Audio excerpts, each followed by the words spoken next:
I'm Jenna. And I'm Stephanie. And you are listening to Pastors' Wives Tell All, a podcast by pastors' wives for church leaders and anyone desiring to take a peek inside our glass house. We are breaking down walls and crushing pastors' wives stereotypes within the church.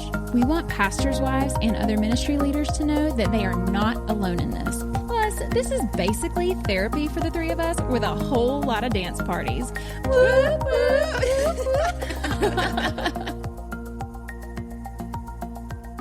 Hey friends, welcome back to Pastors' Wives Tell All. Here we are. Why am I singing? I don't know.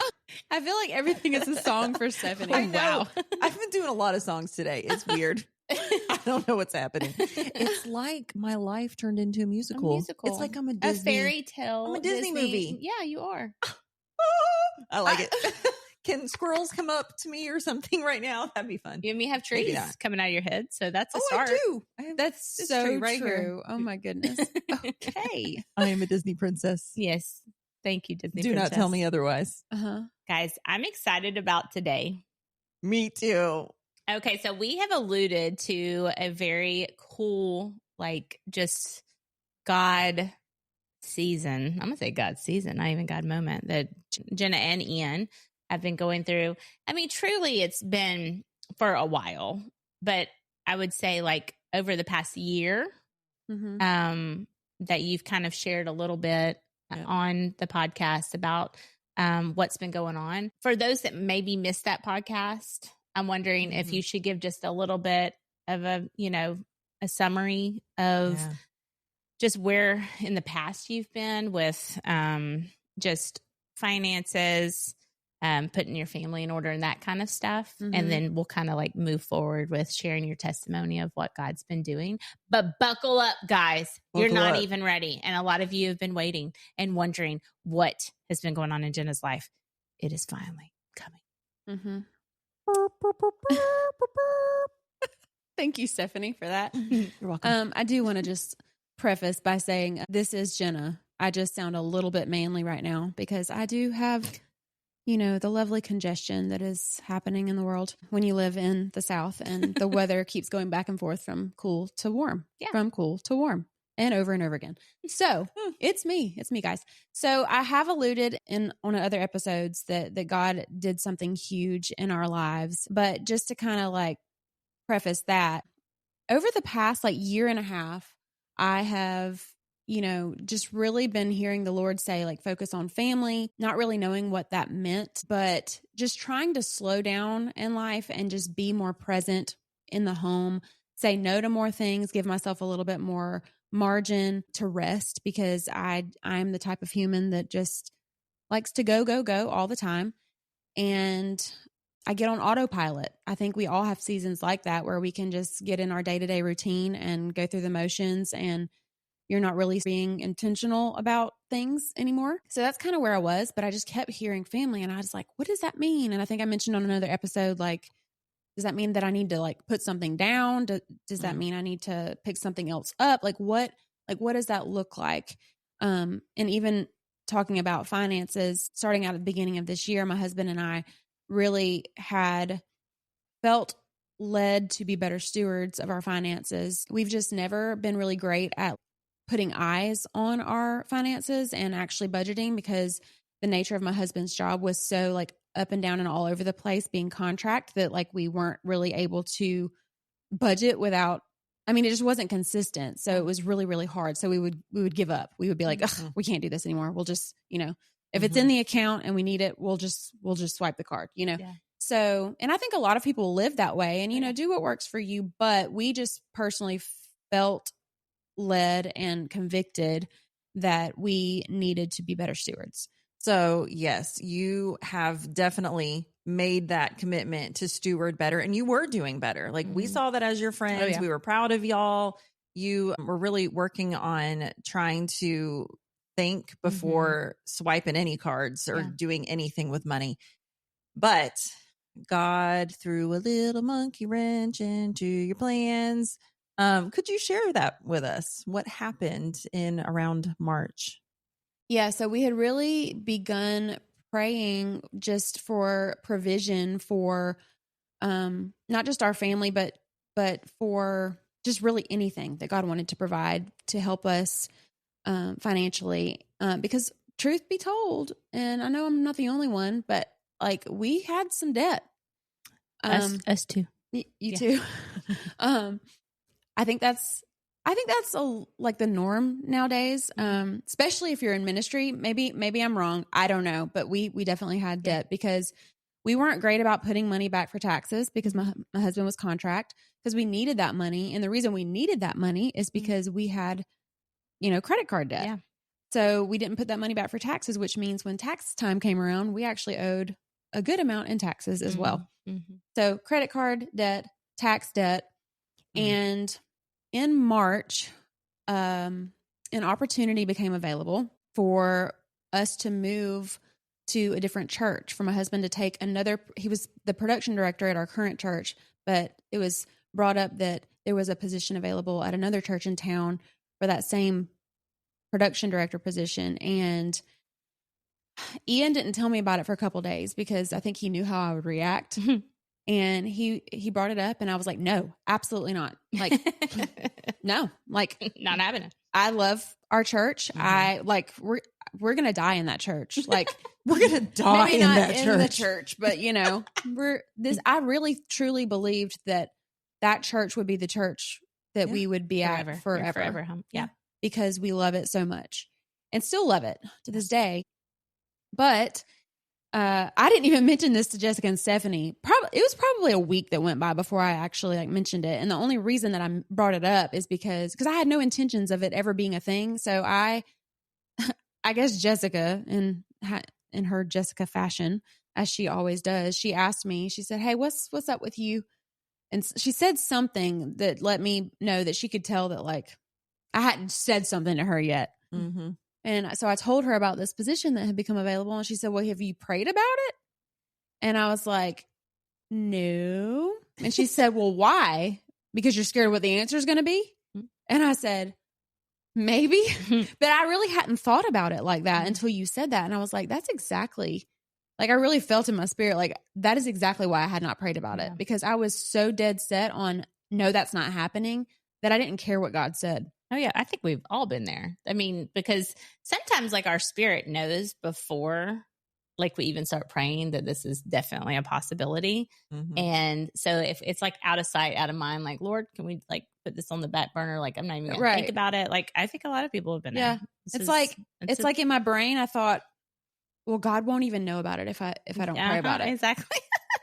Like, no, he knows everything. Yep. So I started to kind of pray about it after she mentioned that to me, because I did feel convicted that I had not prayed about it.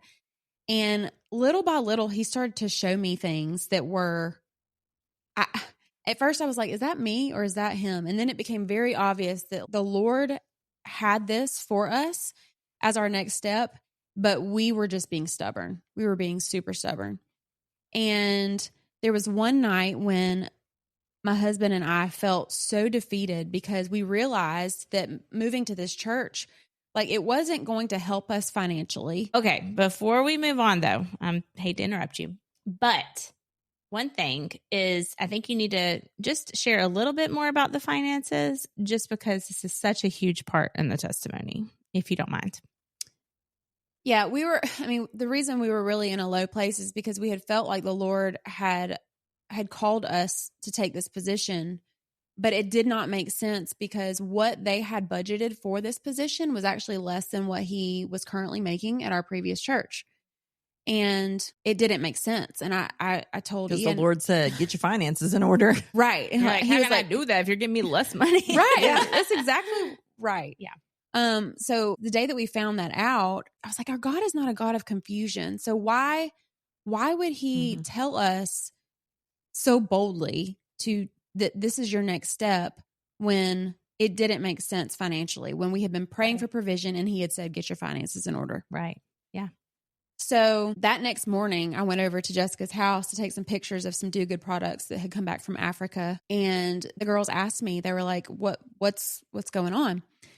And I was like, I was venting. I was like, this is ridiculous. Like, I don't know why God would ask us to do this. It doesn't make sense. Like, we're not going to be able to pay our bills. And like, we have this debt. And like, how are we going to be able to, like, I was literally spiraling.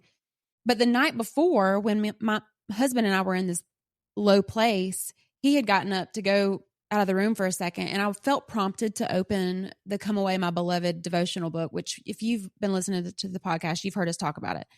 And I'm going to read this because it's so powerful that you just need to hear it. And keep in mind that Jessica and I are listening to her read this. Yes. As she's sitting there spiraling and saying, I don't think this can't be what God has for me. So I told the girls, I said, I read this last night when Ian walked out of the room, and I closed it and like told Ian, I was like, I just read something in that book and I'm just not sure how to, like, what to make of it. Like, cause it's still, I'm questioning, I'm being stubborn. So I had taken pictures of the book, and I get my phone out to read this to Jessica and Stephanie. Keep in mind, I just flipped this open. It says, stay pliable in my hand. O my child, be quick to obey. For the moving of my spirit may at times be inconvenient to the flesh, and may at other times be diametrically opposed to reason. But obey me regardless of the cost. Mm-hmm. Thou wilt in every case be amply repaid for any sacrifice by an abundance of blessing. The more difficult the assignment, the richer the reward. I will not force thee to make the choice, neither make my will inescapable. There will always be an easier way open to thee, and one seemingly to thy mind more reasonable and involving less risk. In the risk involved, I have calculated to test and develop thy faith as well as thine obedience, and in the choosing process I give thee an opportunity to prove thy love for me. Be sensitive to my spirit, be listening for my voice. I will guide thee with my hand upon thy shoulder. I do not intend to circumscribe thy way, nor to handicap thy freedom, but rather to lead thee into an increasingly abundant life, and by crucifying the wills of the flesh to liberate thy spirit. Stay pliable in my hand, neither resist me, nor be unaware of my working, nor question me as to what I am making. Trustingly give me a free hand, and it will be a surprise and a joy when the end is revealed. So as I'm reading that to Jessica and Stephanie, they bust out laughing. like laughing, like, and I'm looking at them like, why are y'all laughing? And I said, because I think you have your answer. Duh. They said, Jenna, like, you have been asking the Lord to speak to you. Okay. You have been wanting to hear from the Holy Spirit. And you open this in a moment where y'all are questioning how you are going to make it if you take this job, when it is obvious that he has told you that this is what's next for you. Mm-hmm. So what are you doing? What are you even doing right now? So it was literally in that moment that I knew for a fact that that's what we were supposed to do. Like, that was just like the extra confirmation. And the Lord is so sweet because I am so stubborn and he had told me so many times, but somehow that was the moment that I was like, okay, Lord. And I said, well, if this is what's supposed to happen, then he's going to put me and Ian on the same page. Hey friend, we will get right back to our episode, but we want to take a moment and thank our patrons. You guys keep our podcast going. If you are not a patron and you would like to consider donating to our podcast ministry, we would be so grateful, and we might even do a happy dance. When you become a patron, you get perks like being the first to hear about special info and retreats. You get bonus episodes, monthly devotionals, lock screens, and more. Plus, we have added a new $1 tier for those who believe in us and what we're doing, just because you love us. So head on over to our show notes and click on the Patreon link to learn more. Now let's get back to our episode. Well, I go home from Jessica's house, and keep in mind the night before, we were not good. He was not good. Mm. And I walk in the house and he's like, there's like worship music playing. He walks around the corner, just like do, just like in such a great mood. And I was like, hey, how you doing? And he was like, I'm good. How are you? He's like, did you get what you needed to get done over at Jessica's done? And I was like, yeah. I was like, so you okay? Are you okay? Like, have you had any epiphanies, regarding this job? And he said, yeah, I think the Lord wants us to take it. And I was like, so what made you change your mind? And he said, just in my quiet time this morning, he was very clear with me that he's not going to show us what's next. Like, we have to just step out in faith. And I was like, all right, well, that's what's happening. And from that moment forward, like, the peace that washed over me, and I can probably say the same for him, but I can speak for myself. Like, it was so overwhelming that it did not make sense at all. Like, it made no sense. Like, here we are about to walk into the season where we're making actually less money, but we have more debt than we know what to do with. And a peace that passes all understanding and is weird. Yeah. So cool, Yeah. though. Mm-hmm. Yeah. Okay, so because we don't have to stay here long, but it's really cool. Like, the send-off from your old church was beautiful. They prayed over you. They're excited for you in your new chapter. And then you get to your new church this summer. Everything is good. Y'all are enjoying it. Yeah. You love it. It feels comfortable. Like, every Sunday you're coming home excited, which is still shocking because you know, all of the things. Yeah. I mean, because from our point of view too, just hearing like that peace and that joy and that, oh my gosh, we love it so much. Yeah. But at the same time of that peace, there was some fear. Yeah. You did have some moments where you went, oh, I know he said to do this and we're seeing the fruit of it, but we're just not seeing the finances of it. And so therefore, what if we overdraft? And I know you were looking like every week you were nervous, like financially. I mean, the Lord doesn't say you'll never have any fear in your life. Yes, he does constantly tell his people, do not be afraid, do not fear, because guess what? Fear creeps in no matter who you are. I don't care who you are. You're going to experience it one time or another when you step out in faith and obedience. And so as you're feeling that, this is a couple months of just like, okay, paycheck to paycheck, figuring out life, all the things. And then comes August and something very unusual and unexpected happens that you never saw coming. So yes, there were weeks where I was like, okay, and we're still waiting for like his consistent paycheck to come in and that transition. So like, obviously I had eyes on it, but it was even though I had that like it was different. It was like, but he's got us. He wanted us to make this step. And so I just knew that without a shadow of a doubt that as long as we remain being good stewards, then he was going to take care of us. I just knew that. So one day I'm sitting here at the house working, and Ian was home this day. I don't remember what day of the week it was. It's all such a blur at this point. But he comes in from being outside on the phone, and he looks like he's seen a ghost. I was like, are you okay? What's wrong? Okay. And he said, I just got off the phone with so-and-so.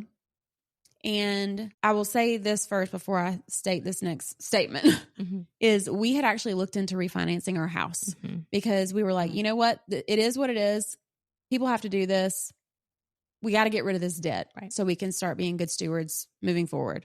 So we had started that process, or we're in the process of starting it. We hadn't actually done anything yet. Well, he comes in and he says, I just got off the phone with so-and-so. And they said that they want to pay off our mortgage. We were like, I looked at him. We probably stared at each other for like a solid like minute. And I was like, what? How? Like, what? Like, did you tell them? Like, what? And he said, no. Like, literally, these people had no idea at all whatsoever our situation. We had never talked to them about our situation. Knew nothing. Yet they called and specifically said they wanted to pay off our mortgage after we were looking to refinance our house. Hello. Crazy. So Ian looked at me and he was like, what is happening? And I was like, I don't know. Is this a like, prank? Like, what? I think I stuttered for a solid minute. And he said, do you think that it's okay? Like, that I tell them what our situation is and just see if they would rather put the money towards our debt instead? And I was like, I mean, all they can say is no, either way. Like, this is huge. Like, what? Like, to not have a mortgage payment, like, that's huge. Yeah. We could put that towards our debt. Right, exactly. And so he gets on the phone with them, comes back inside, and he says, so they've said, yes, we will pay off your debt. In fact, we are going to give you $100,000. Yeah. And we want you to pay off all of your credit card debt. We want you to pay off all of your taxes. We want you to pay off your car. Mm-hmm. We had one car payment. And then we want you to put the remaining amount on your mortgage to cut your mortgage in half. I think I would have fallen over dead. Yep. I feel like I did because I really don't remember the next, 5 minutes. I can imagine. Yeah. Me and him are just standing there in tears, looking at each other like, what just happened? Like literally the Lord took our debt and completely wiped it clean, like to zero. Yeah. And every time I tell this testimony, I still say I'm still processing because I still am processing right what he did.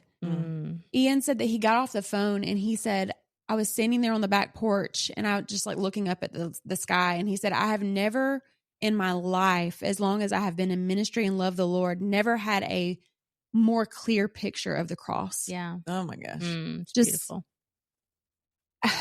Grace. It's just wild. Yeah.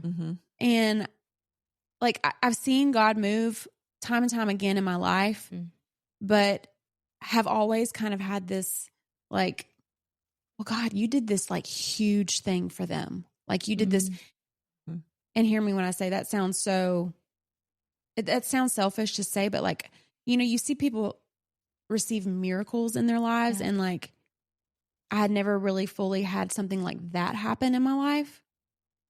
Aside from the fact that like it took us a year to have our daughter. And of course we had her, but this was a straight up miracle because we had gotten to the point where we were like, this is just our lot in life. Like there will always be debt to pay. We don't know if we have tomorrow. Right. Like that's kind of the mindset we had gotten in is just, we're going to just be good stewards of what we have and we're going to pay it off as we can. And when we can, but like he was so sweet to just take it and like completely wipe it clean. Yeah. And so I just want to encourage anybody who is sitting there and there's something that you feel like the Lord's called you to do and you know in your spirit that you're supposed to do something and you're kicking and screaming. You're saying, no, I don't want to do this because I'm comfortable where I'm at. Right. I don't want to be uncomfortable. That sounds too hard. That sounds too scary. Well, if he's asking you to do it, it don't matter how scary or hard it's going to be. You need to say yes, because talk about he will do things bigger or more than you could ever think or imagine. Yeah. Like he will, he can, and he will do it if you were just obedient. And so it has built my faith so much. It has grown my faith so much. And it becomes easier and easier to say yes and step out when you, like, the more you do it. Yeah. Yeah. It's like a muscle. You got to exercise it. Yeah. So yeah, I thank him constantly for what he did, because truly now we can budget for the first time in our life. Really, we can actually budget because we're not having to throw money at debt. Yeah. And do you know what I thought about the other day? I haven't even told y'all this. It was so crazy. I was driving on the road and I thought about the fact that we knocked our mortgage down from 15 years to 7. So we still have the same mortgage payment, but like we only have 7 years left on it. Just crazy. And I started to think, well, we don't want to move like anytime soon. Like eventually we would love to have a different house and be in a different spot, but like 7 years would be how many years until both of our kids are out of the school that we hope our son will be in next year. Yeah.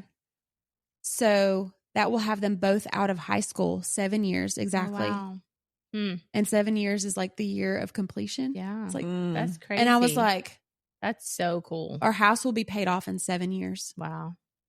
Just in time to be able to cover maybe college expenses or whatever else come your way. The Lord's like, here you go. That's so neat. It just randomly popped in my head when I was driving cool. down the road, and I told Ian, and he was like, whoa, like that's the Lord. He said we need to lean into that. Like that was, anyway, that's special. Incredible. Well, and one thing, even though we could end there, another thing really cool within that same week, maybe the second week, is you had, here in Alabama, you could sign up for. Oh, yes. Yes. So in Alabama, there's something called the Choose Act where you can apply to receive school funds if you have kids in private school or if you homeschool your children. And it's something that we had applied for and not heard anything back. And then we got denied because my husband uploaded the wrong birth certificate for the wrong kid. And so we tried to resubmit it and they were like, I think there's still funds available, but like just resubmit it and we'll just have to see. So we ended up having to pay tuition for our daughter to go to private school. And literally the day that we had the phone call from the people that decided to pay all of our debt, like an hour after that, we received the email saying, hey, you're approved for this amount to go towards your daughter's tuition, which was, it covers almost all of it, close to all of it. Yeah. For the whole year. For the whole year. Which is just insane. It was like the cherry on the top. Yes. Like, who would have thunk that? Yes. And before any of that ever even happened, I had said yes to speak on the panel at Jessica's church women's conference. And the topic of the panel was stepping out in obedience and what God does when you have big faith. Yeah. And that was the first time you got to share the full story. Yeah. And you shared it on stage. I shared it on stage and cried all the way through it. It was so wild. Beautiful. It's so cool. Yeah. Well, it's just a testimony you'll continue to share and, you know, for years to come. And I think you told everybody that's listening, just step out in faith. And I think like one thing maybe to end with is it might not look the same for you. Right. You might have the similar situation happen and the Lord doesn't, you know, give you a check for $100,000. Yeah. But we can guarantee, because we've all been in situations where we've stepped out in faith, and God will do immeasurably more than you can think or imagine. Yeah. So what he needs for you and what you need the most, he will give it to you when you step out in obedience. And that could be, you know, peace. That could be finances. That could be more time, whatever it is. Or it just might be that you need to be around these people that are going to uplift you and encourage you in the next season of your life. Yeah. Just know that it's going to be good and it's going to be worth it. Yeah. Absolutely. Yeah. Man, this is good. Yeah. I love that story. Yes. And I think it's hopefully helping a lot of you right now to step out and do that thing that you know you're supposed to do, but you've been saying, well, God, it doesn't make any sense. Or you've been trying to talk yourself out of it. You better go do it right now. Okay. Love your pastor wifeys. Love your pastor wifeys? I meant like love, like with love from us. Oh, with like, love. Go. With love. With love. I Go thought into it is from us. Yes. We's the pastor wifeys. You're welcome. Anyways, we love you guys. Yep. Until next time. Bye.